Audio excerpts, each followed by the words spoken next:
Good morning, good morning, good morning, good morning. Well, panibagong araw, panibagong agenda na naman ang bakasyonistang si Sima. At sa araw na ito ay bababa na naman tayo ng kabundukan. So ayun nga, ngayong araw nandito muli kami sa tahanan ni Inay para siya ay aming dalawin. Nabanggit ko nga that last June 12 nung nagpunta kami dito ni Tatay, ayun ay dahil anniversary o wedding anniversary nilang dalawa. At ngayon naman, June 21, actually kahapon pa to, June 21 ay ang 5th death anniversary naman ni Inay. Aba, ngayong araw, siguro naman, Inay ko, hindi ka na magtatampo, may bitbit na kaming walis ting-ting. Oh, Inay ha, kita mo yan, napakasipag ni Tatay, dito lang yan nagwawalis, pero sa bahay mo, hindi talaga yan napagwawalis. Abay, sadyang napakabilis naman ng panahon, mantakin mo, naka5 taon ka na agad dito sa iyong bagong address, Inay ko. Aba, ay kamusta ka naman ga kaya dito, Inay? Pandin ga, pansin na pansin ko, ay kadami mo ng kapitbahay, ay siguro iki lagi nakipagmamaritesan dito, ano? Aba, ay siguro iki nakakailang laga ng kape din, ano? Ay nako, joke lang guys, naalala ko lang talaga si Inay dahil sa kanya ko talaga naman na yung araw-araw, lahat ng makita kong daraan sa aming bahay ay inaalok ng kaping barako. Aba, yung tipong kahit kainitan ng araw, kape pa rin ang iaalok sa iyo. Aba, ganun yan ka-hospitable nga, ika nga. Ay nako guys, tong video to, ayaw ko talaga ng maging malungkot. Mas okay talaga sa akin na ang inaalala ko ay yung mga magagandang memories, mga sayang memories ni Inay na kasama namin. Don't get me wrong guys ha.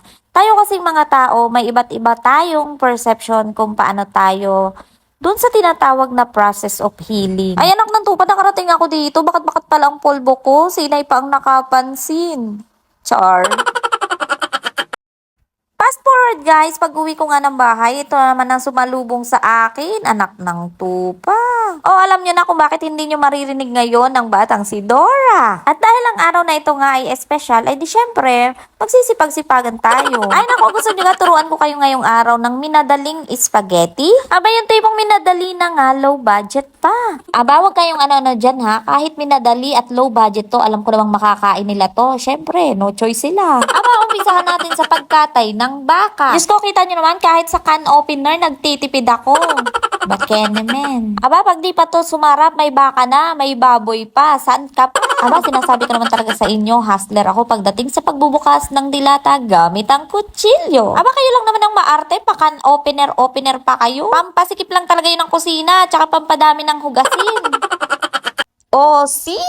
Basic. Ay, naku, para saan pa? At naging taga-bundok ako. Oh, siya. Umpisahan na natin. Garinay magluto ng minadaling spaghetti. Unang-una, pagkabukas ng apoy, igisa na ang baboy. O, pagkatapos, isabay na ang baka. O, huwag kayo mag-alala, hindi sila mag-aaway dyan. Aba, sabi ko naman sa inyo, kung sinong nagluluto, siyang masusunod. Aba, syempre, hindi naman naaangal yung baka at baboy na yan na pinagsama ko sa iisang kawali. Yan lamang kasi ang available dito. Alangan namang mag-antay pa ako ng naputot na baka o kaya nabali ang baboy. Haluin hanggang sa maisip natin kung ano nga ba ang susunod na gagawin. Sa totoong buhay, kanina ko pa kasi iniisip ko nung nalilimutan ko. Ayun naman pala, nalimutan ko. Kailangan nga pala ng spaghetti ng hotdog. At dahil nga low budgeted tayo, manguumit lang tayo doon sa nakaprepare na agahan ni Taya. And shoutout nga kay ate girl na tulungan pa ako sa pagluluto nito.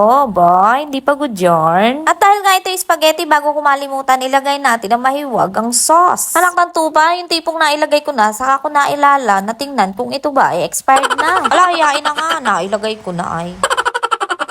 Aba, kung ngayon palang hinuhusgahan nyo na spaghetti ko, wag kayo dyan. May liver spread yan. Meron din yung pamintang. Tinaktak ko na ng tinaktak. Bakit ga? Walang nalabas. Palibhasa RE, nilagay ko lang din eh. Fake na paminta. Ay siya. Sige, buhos na natin. Ay, ano ba gare? Shoutout ho. Doon sa binilhan ko na rin paminta. Ano ga namang itim na ng aking niluluto? Hay, wala pa rin lasang paminta. Abay, ari yata ho. Hindi naman yata buto ng paminta eh. Parang buto ng papaya. Kainama na. Well, in fairness, mukha na siyang menudo. Spaghetti pala. At sinasabi ko sa inyo, kailangan talaga na sponsor ng bahay ko, kahit gunting, anak ng tupa, wala ang bahay ko.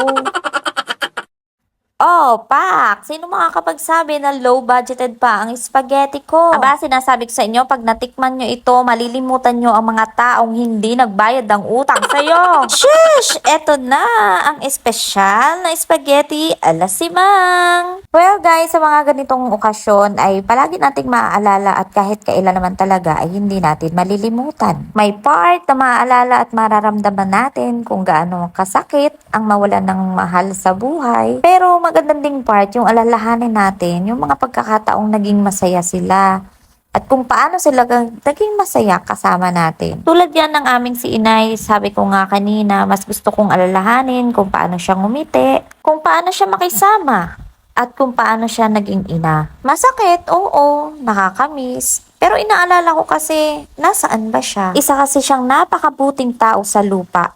Kaya alam ko, kasama niya si Lord, nasa taas, nakangiti, at masaya.